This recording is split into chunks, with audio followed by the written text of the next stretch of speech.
Well, it's winter time right now, and outside there is snow and there's ice, and I walk a lot for my commute, and I wanted a new pair of boots this year because I didn't want to walk on the ice and slip and fall. So I did a bit of research looking for some sort of boot that had a grip on it that was really fantastic for icy weather, and I ended up settling on these pair of Uggs.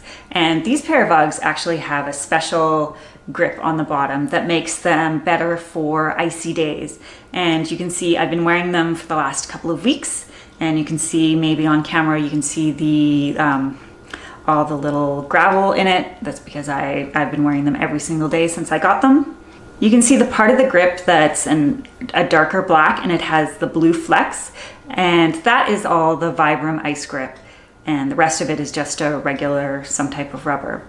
And the ice grip is meant to work really well on wet ice, and if you feel it, it's actually a little bit, you can feel it's a much grippier than the regular rubber. But it wasn't until yesterday when we had some freezing rain that I was able to really test them out. Today we went outside out onto our driveway. Our driveway is on a slant, so it's perfect for testing out how grippy these grips actually are. So I tested it to see how far I could slide down my driveway. The answer is I could slide a fair ways down the driveway. Tested it to see how easy it was to walk up the driveway. I could walk up the driveway fairly easily, but I slipped quite a bit. Some people claim that these grips are almost as good as wearing ice spikes on the bottom of your boots. I wouldn't say that they are, because you still slip quite a bit. And I thought I should test them out compared to my old winter boots. So these are what I was wearing the last couple of years. I bought these at Costco. They're really inexpensive, a quarter of the price of the other boots. You can see the sole on the bottom is just your very typical winter boot. It, has some grip for walking in a bit of snow. It doesn't have anything special for ice. I tested it outside today too. Sometimes I would feel like it was actually better than the other boots, and then all of a sudden my leg would be flailing out. So I think in the end it's actually a lot worse because these are a lot more unpredictable. One moment you're walking along fine, and the next moment your leg is flying out from under you, and you definitely don't want that when you're walking on ice. So I'm probably not going to wear these older winter boots when it's icy outside. They're okay when it's snowy, but for ice they're really, really unpredictable, and you don't want that when you're walking on the ice.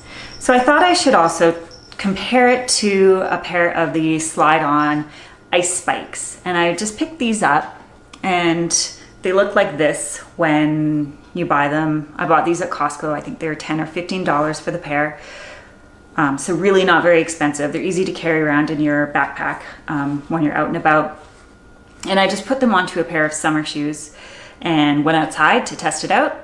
Turns out with these, you can run, you can jump, you can do everything you want to do on the ice except for slide. So these are fantastic when it's really, really icy outside. Unfortunately, the downside with these is they're really hard to take on and off. I've worn them out to the transit center and then have to find somewhere to sit down and pull them off because you can't really wear them inside, because once you get onto tile, that's really slippery. When I was on the ice, you can see gouges in the ice, so it would do the same thing to the hardwood floor. The other downside is they're quite loud, so you can hear them actually biting into the ice. Once you get onto a sidewalk that maybe has been properly cleared, you hear this loud clackety clack, and everyone can hear you. You can get some that are easier to put on. They're a lot more expensive. I've seen them for about $55. You might be able to find them cheaper where you are, but so far I haven't seen any that are that inexpensive. So these are definitely another option, but they're not necessarily perfect. And in the end, none of them are perfect. The ones that I will be wearing a lot are my new Uggs, and that's because even though I did slip a fair amount, it was definitely a more predictable slip. I wasn't slipping as far as with my old boots, so I might slip a couple inches versus 6 inches, and that's a substantial difference. They're also really comfortable. They're soft, they're warm. These ones are suede, but they're actually waterproof. Yesterday, because it was raining a bit and some of the snow that had already fallen was melting, I walked through some puddles, and they're still really clean. So in the end, none of them are perfect, but some I think are better options depending on the ice you're facing outside. Well, it's winter time right now, and outside there is snow and there's ice, and I walk a lot for my commute, and I wanted a new pair of boots this year because I didn't want to walk on the ice and slip and fall. So I did a bit of research looking for some sort of boot that had a grip on it that was really fantastic for icy weather, and I ended up settling on these pair of Uggs. And these pair of Uggs actually have a special grip on the bottom that makes